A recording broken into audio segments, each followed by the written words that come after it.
niya na mayroong pumunta doon sa baba, tinakot yung nakakulong, contempt, cited in contempt na resource person. Gawain nila yan sa House of Representatives. Ginawa nila kay Grijaldo. Kaya huwag tayong basta-basta bumigay sa kanila dahil we should be independent.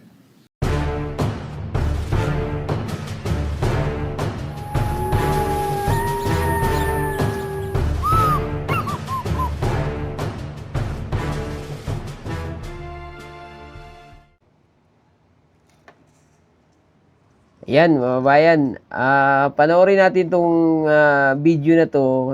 Kanina lang nagdebate itong si Senator Soto, mga bayan, versus Senator Marcolita patungkol sa kustodiya kay Bryce Hernandez, mga bayan, yung isang assistant district engineer. 'Di ba natandaan nyo na si Bryce Hernandez ay nag-attend ng Senate hearing tungkol doon sa flood control, tapos na cite of contempt, tapos martisan September 9, mayroon namang hearing doon sa Congress, mga bayan, at ngayon ay nag-attend din siya. So, sa kanyang binubunyag na mga katiwalian di umano laban kay Senator Jinggoy at kay Villanueva, mga bayan, humingi itong si Bryce Hernandez, mga bayan, na manatili na lang daw siya sa Congress, mga bayan, no, sa kustodiya ng Congress. Kaya ito pinagtalon ni Senator Soto at Senator Marcolita, pati si Bato, mga bayan, pinaglaban niya na siyempre nanggaling sa kanila hiniram nila. So, ibalik din dapat sa Senate yung kustodiya kay Bryce. Ito, panoorin natin to, no. Ito, mga bayan, kanina lang to. Pero bago natin ipagpatuloy ating reaction video na to, shout out muna kay Sir Sacorasan at kay Ate Isra at sa lahat ng mga viewers ko dyan. Lalong-lalo si Ma'am Habalia, Ma'am Reading Canar, at kay Ma'am Bing Ang. Yan, at sa lahat ng viewers. Yun. So, panoorin natin tong video na to, no. Yung kanina lang to, babayan. Yun. First, go ahead. We have a very sad experience, Ito, Mr. President. Because if the reason... Senator Bato, bayan. Ano? Tama nga naman ang sinasabi ni Senator Bato dito. Why the Speaker requested for Bryce Hernandez to be detained not in the Senate because for fear of being influenced by anybody or any member of the Senate. Alam mo, Mr. President, Colonel Grijaldo nag-testify dito sa ating committee about the wrongdoings of the members of the Quadcom. Nagsumbong siya dito, Mr. President. And after he read his statement, sabi niya sa amin, Sir, can I be protected by the Senate? Dahil alam kong pinag-initan na ako ngayon ng House. So, I share the information to the committee and even to the leadership of the Senate. But the following day, or the days after, he was required to appear before the Quadcom and he was cited in contempt. Nang siya ay na-contempt, kinulong siya doon. At nang kinulong siya doon, look what happened. Binubombard siya doon, pinupuntahan siya doon at sinasabihan na huwag yung gusto namin na mangyari, gawin mo na para makalabas ka na dito sa kulungan. Hindi nag-give in si Colonel Grijaldo. Kinulong siya hanggang natapos ang 19th Congress. So, Mr. President, sila ay takot sa kanilang ginagawa mismo. Hindi po yan gagawain ng Senado na mag-impluensya ng resource person. Never pa nangyari yan na mayroong pumunta doon sa baba, tinakot yung nakakulong contempt, cited in contempt na resource person. Gawain nila yan sa House of Representatives. Ginawa nila kay Colonel Grijaldo. Kaya huwag tayong basta-basta bumigay sa kanila dahil we should be independent from them, Mr. President. Hindi natin sila dapat sundin kung anong kagustuhan nila. We have to stand on our own. Thank you, Mr. President. Yun, tumpak si Senator Bato. Good job, Senator Bato, no? Ganyan, nga tapang itong si sa Senator Bato, mga bayan. May punto siya doon, no? Hindi basta-basta yan kasi unang-una, ang unang nakakuha ng custody kay Bryce ay ang Senado, mga bayan, sa pamamagitan ng Blue Ribbon Committee. Ito, si Senator Marcolita naman ang pumangalawa. Ano, panoorin natin to. School Bukol versus attorney, mga bayan. Legit. Itong isa ay ambot. Ano rin natin? Sana, nung siya'y mag-request ngayon sa House of Representatives, hindi po sa kanya dapat manggaling ang request kung saan. Oo nga, mabayan, no? Sinabi ni Bryce na nag-request siya doon sa Congress na wag na siyang ibalik sa Senado. Ay, ayon kay Senator, hindi pwede. Dapat ang Congress o ang Senate, ang bira. Sige, tuloy. Siya magko-custody. Mm. Ang custody po yung natapos na. Nagsalita na po ang Blue Ribbon Committee. Bakit po hindi man lang nakonsulta ang Blue Ribbon Committee? Bakit kailangan po ang House of Representatives Speaker ang mananaig sa kanyang request? Kalabisan na po ba ang Blue Ribbon Committee noong araw na yon, Mr. President? May I be clarified on what date that transpired? Yesterday or September 8 po. Monday? Yes, Mr. President. Majority Leader. Monday was the hearing here in the Senate. Monday he was cited in contempt. But Yeah. the hearing in the House was on Tuesday, September 9. Yes, those And as, Tuesday. So in the evening, Opo. when yesterday, no. So in the evening, when the speaker called me, Senator Marcoleta was no longer chairman of the Blue Ribbon. Sampal yan, no? Because we had already O tingnan, panoorin natin yung reaksyon ni Senator Marcolita, mga bayan. Abogado versus, alam niyo na. elected It was Senator already Senator Lacson. Lacson. Yes. Ibig bang sabihin po, Mr. President, nawawala ng visa yung ginawa namin? Hindi.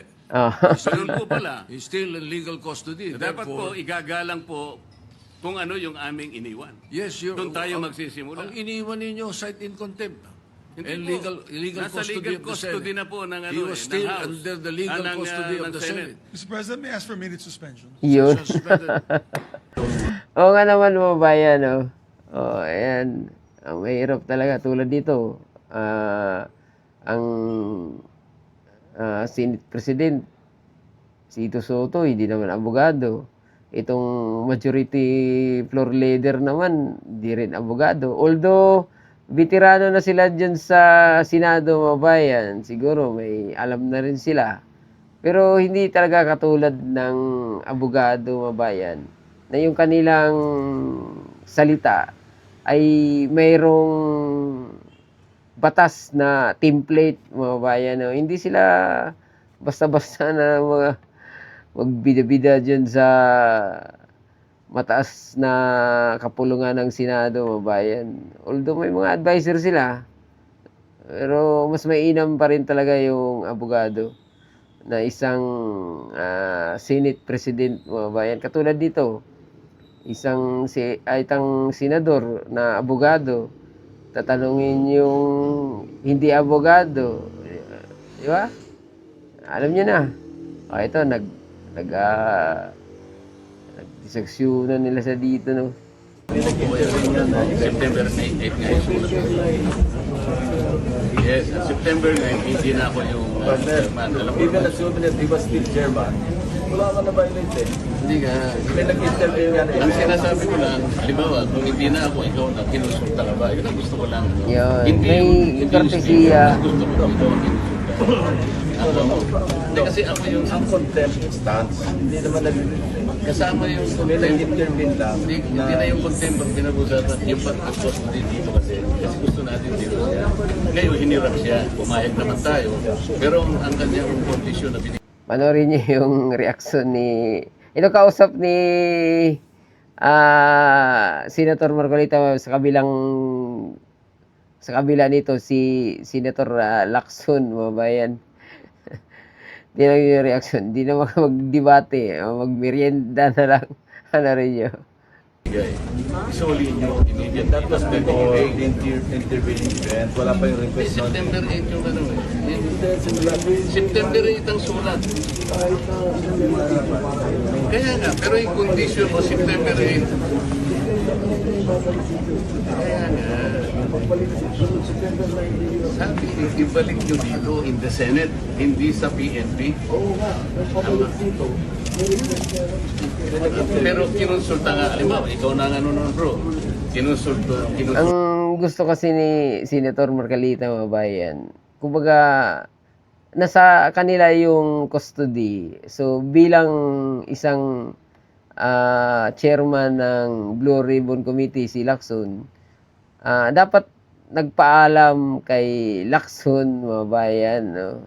O, Mr. Chairman, o, yung tao na hiniram namin sa inyo, o, dito muna, o di kaya, o, ibalik dito yan. Di ba? Kasi para magdesisyon si Lacson kung ibalik ba sa Senate or hindi. Kaya lang, wala eh. Sige na. Ano na matapos na to? Halata talaga itong mga to. Sige. Barat. Ito ba, chairman ng Blue Ribbon? Yun lang naman. Oo, hindi nga. Ang kinonsulta kasi yung speaker eh. Oh. Dapat Tingnan mo si Soto. Oh, panoorin nyo si Soto. Tingnan mo yung kanyang sinasabi. Panoorin nyo, pakinggan nyo, mga bayan. Hindi nga nag-request nga si speaker. Kasi masabi mo si speaker. Kaya nga. Hindi mo, dapat naman lang sana may konsulta. Chairman ng Blue Ribbon na yan ang sinasabi. Yun.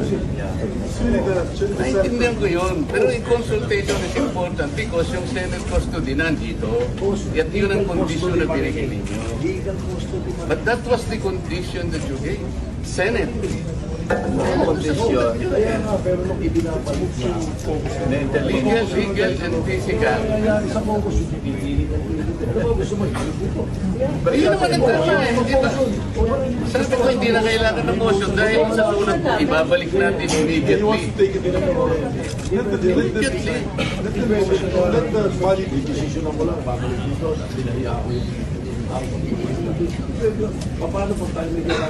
Oh. Ewan ko kung paano tayo mga kailangan sa Takot na bayan. Paano daw kung ang Senado naman ang may inihiling sa Congress, mga bayan? O di, magdebate kayo ulit. Ang bihira. Aray ko po, Dolor. Ano natin? As far as we are concerned, kung ano yung... si JP Mendoza, kukunin natin eh. Si JP Mendoza, nasa motion, hiramin natin. Pero hindi natin siguro kukunin ang custody sa kanila din. Hindi natin kukunin.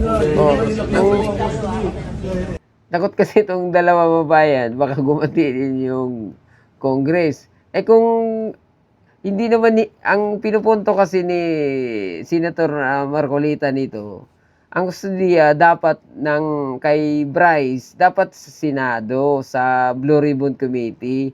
Doon dapat si Bryce makulong sa kanila, hindi doon sa kustodiya ng PNP, mga bayan. or doon sa Congress. Hindi. Kasi sila ang unang nag-contempt kay Bryce. O, itong dalawa, ambot. Ay, nako. Paano na lang, no? Siyempre, alam naman yung history. Gaya ng sinabi ni Senator Bato, mabayan. Di ba? Alam na. Tingnan mo si Garma, mabayan. Ay, tuloy. Oh, nagugutom. Merienda muna tayo. Oh, nagugutom si Lacson, oh. Konti. Oh, Lacson.